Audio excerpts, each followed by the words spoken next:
I'm Stan, and today I'm going to be reading The Emperor's New Clothes by Hans Christian Andersen.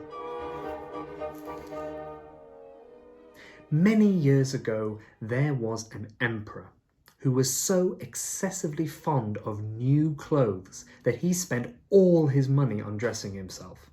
He did not trouble himself in the least about his soldiers, nor did he care to go to the theatre or the court unless displaying his new clothes. He had a different suit for each hour of the day, and he was often found sitting in his wardrobe. Time passed merrily in the large town which was his capital. Strangers arrived every day at the court. But one day, two rogues, calling themselves weavers, made their appearance. They pretended that they knew how to weave clothes of the most beautiful colours and elaborate patterns. They said that these clothes were so fine and so magnificent that they were invisible to anyone simple in character and not fit for the job they held. "These must indeed be splendid clothes," thought the emperor.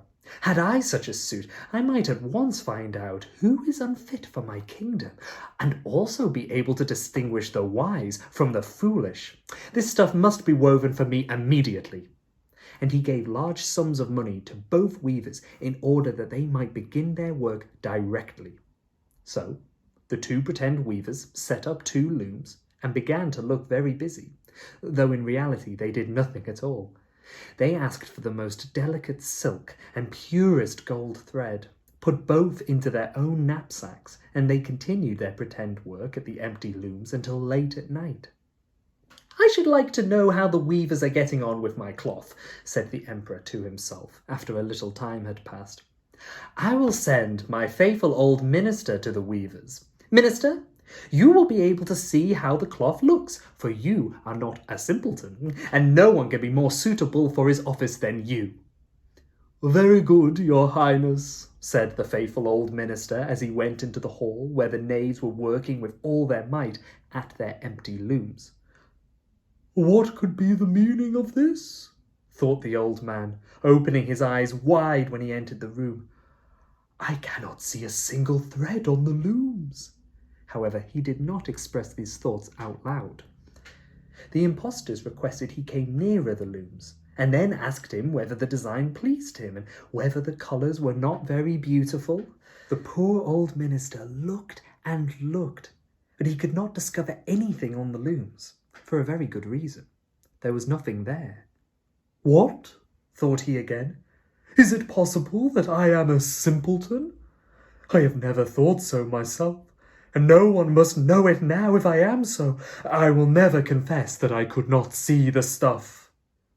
"Well, sir minister," said one of the knaves, still pretending to work, "you do not say whether this stuff pleases you?" "Oh, it is excellent," replied the old minister, looking at the loom through his spectacles. The pattern and the colours, yes.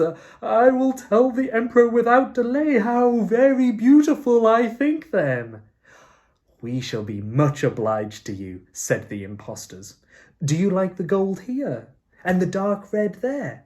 "Oh, of course, yes, gold and dark red. I can see that, for I am most certainly not a simpleton."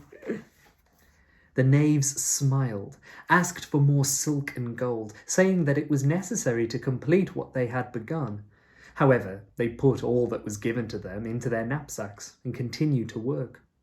More days passed, and the whole city was talking of the splendid cloth which the emperor had ordered to be woven at his own expense.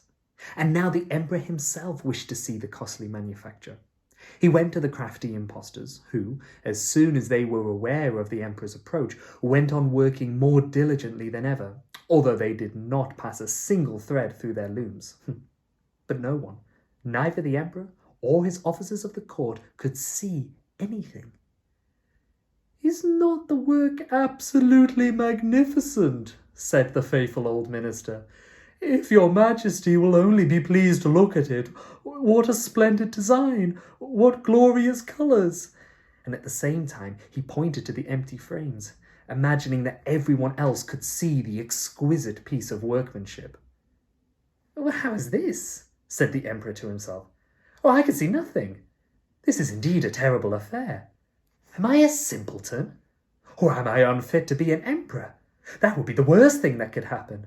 Oh, the cloth is charming," said he aloud. "It has my complete approval."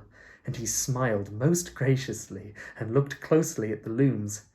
Everyone strained their eyes, hoping to discover something on the looms, but they could see no more than the others. Nevertheless, they all exclaimed, "Oh, how beautiful, magnificent, charming, excellent," resounded on all sides. "It's a lovely shade of blue," said one. "Dark red," said the minister. "Ah, of course, I'm always getting those two mixed up." The emperor shared in the general satisfaction. He said that his new clothes could be worn for the first time in a grand procession through the city, and he presented the impostors with a knighthood and the title of gentlemen weavers.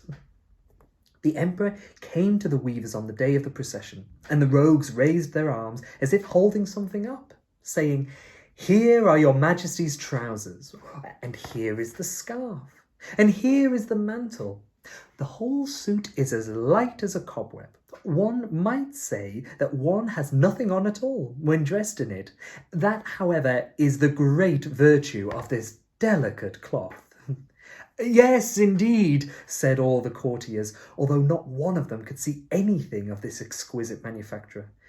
"If your imperial majesty will be graciously pleased to take off your clothes, we will fit on the new suit in front of the mirror." The emperor got undressed, and the rogues pretended to array him in his new suit, the emperor turning round from side to side, and in front of the mirror there was a pause, as everyone stared at the completely naked emperor. Now would be a good time for anyone, to admit that they couldn't see the clothes, even if it meant they were a simpleton. "How splendid His Majesty looks in his new clothes, and how well they fit!" everyone cried out. "What a design! What colours! These are indeed royal robes." "I am quite ready," answered the emperor. "Do my new clothes fit well?" asked he, turning himself around again in front of the mirror, in order that he might appear to be examining his handsome suit. So now the emperor walked in the procession through the streets of his capital, and all the people standing by and those at the windows saw the nude emperor. "Oh, how beautiful are our emperor's new clothes," they cried. "What a magnificent train there is to the mantle, and how gracefully the scarf hangs." In short, no one would admit that he could not see these much admired clothes, because in doing so they would have declared themselves either a simpleton or unfit for his office. Certainly none of the emperor's various suits had ever made so great an impression as these invisible ones. "But the emperor has nothing on at all," said a little child suddenly from the crowd. "Listen to the voice of innocence," exclaimed her father, and what the child had said was whispered from one to another. "But he has nothing on at all.